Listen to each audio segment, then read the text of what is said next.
We booked our ticket on Klook for only 1,160 pesos per person and chose the 7 AM departure. The trip to Phnom Penh takes around 7 hours, and as you can see, the bus is spacious and looks comfortable, plus meron pang free wifi. Kinuha lang yung mga passports namin before departure ng staff and bumaba kami pagdating sa border para sa immigration. And pinakita lang din namin yung mga passports namin. So sobrang smooth talaga ng process since visa-free dito mga Filipinos, kaya wala masyadong mga hinihinging requirements.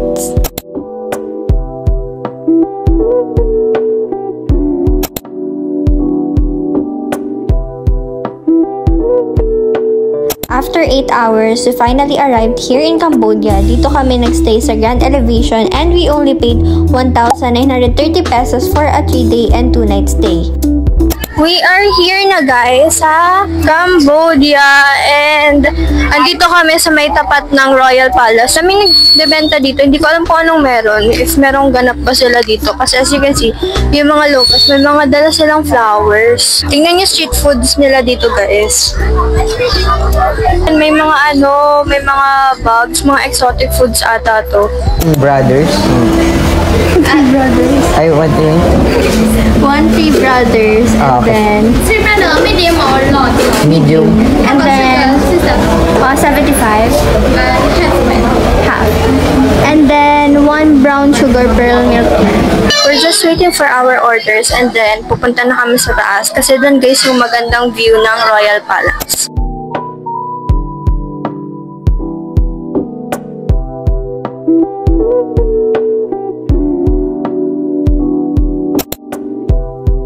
Padini Concept Store. And ayan, may mga $9 lang. Napansin ko dito guys sa Cambodia, ano sila? USD and then Riel. Dito sa grocery store, yung parang food court nila. Ang daming food selection. Ito, may meat crab, and then Korean rice box. And this one, may takoyaki. And then dito sa gilid, may ramen, and then may fried chicken. Pipili lang kayo dito ng gusto nyo. Ayan. Ito, may fried beef. And then grilled pork. Here's everything we got from Aeon Mall. First is etong shark na para kay Flynn kasi wala lang, ang cute niya lang. And then etong capybara na keychain. Ito from Mr. DIY na to namin nabili. And mura lang din to guys, around 200 to 300 pesos. And then binilan ko na din si Flynn ng toothbrush kasi soft to. And etong parang maliit lang siyang notebook na keychain. Super cute din ito. And then lastly is etong mini notebook. This one is $1.70 lang. So around 100 plus pesos.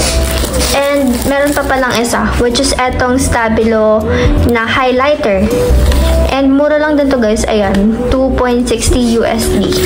Itong sa Padini naman, plain shirt lang yung kinuha ko. And yung cute na dress kanina. The next day. Hi guys, this is our second and last day here in Cambodia. And andito kami sa hotel. Meron silang free breakfast dito.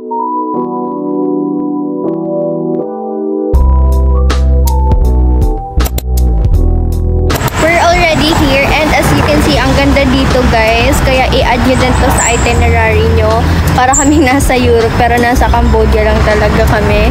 Ang ganda guys ng mga infrastructures dito.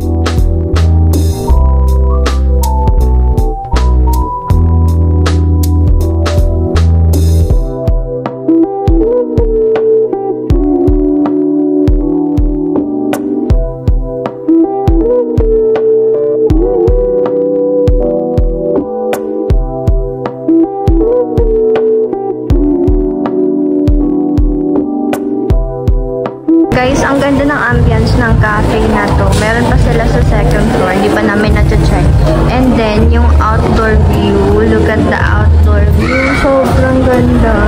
It's our food. And guys, around 400 plus lang to. Super affordable din dito ng mga pagkain.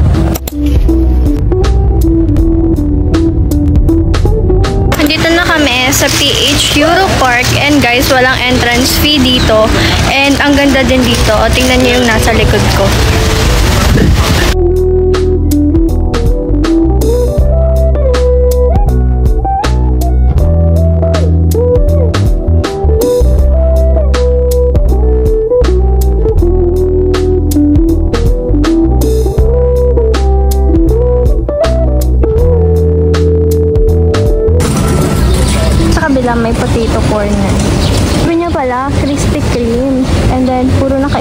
nasa gilid.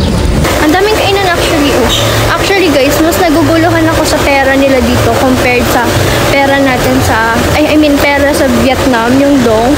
Kasi dito guys, dalawa-dalawa yung gamit nila, which is US dollars, tsaka Cambodian real. So, minsan yung minsan tatlo pa. Kasi yung price tag nila, minsan nakalagay USD lang, or minsan, paiba-iba basta talaga sila dito. Yan na guys, yung Starbucks. Super cute. Meron sila ditong free pop cup for your puppy. So, pet friendly yung Starbucks nila dito.